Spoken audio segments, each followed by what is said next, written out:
2 মৌসুম পর Italian Syria লিগের চ্যাম্পিয়ন হলো ইন্টার মিলান। সোমবার সান সিরোতে নগর প্রতিদ্বন্দ্বী এসি মিলানকে 2-1 গোলে হারিয়ে 5 ম্যাচ হাতে রেখে লিগ শিরোপা পুনরুদ্ধার করে সিমোনে ইনজাগির দল। 32 ম্যাচ শেষে মিলানকে 14 পয়েন্ট পেছনে ফেলে লিগ শীর্ষে ছিল ইন্টার। তাই 5 ম্যাচ আগেই শিরোপা নিশ্চিত করতে মিলান ডার্বিতে জয় দরকার ছিল ইন্টারের। সেই লক্ষ্যে দু দলেরই হোম গ্রাউন্ড সান সিরোতে শিরোপায় চোখ রেখে মাঠে নামা ইনজাগির দল 18 মিনিটে এগিয়ে যায়। কর্নার থেকে বাজামা পাভারদের হেড পাস পেয়ে হেডেই বল ঠিকানায় পাঠান ইটালিয়ান ডিফেন্ডার ফ্রান্সিসকো আর্চেবি।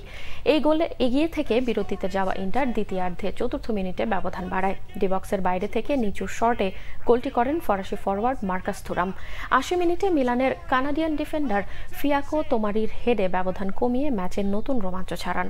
অবশ্য বাকি সময়ে তেমন পরিষ্কার কোনো সুযোগ তৈরি করতে পারেনি তারা। তবে যোগ করার সময়ে শেষ কয়েক মিনিটে দু দলেরই 3 ডিফেন্ডার লাল কার্ড দেখে ম্যাচে উত্তেজনা ছড়ায়।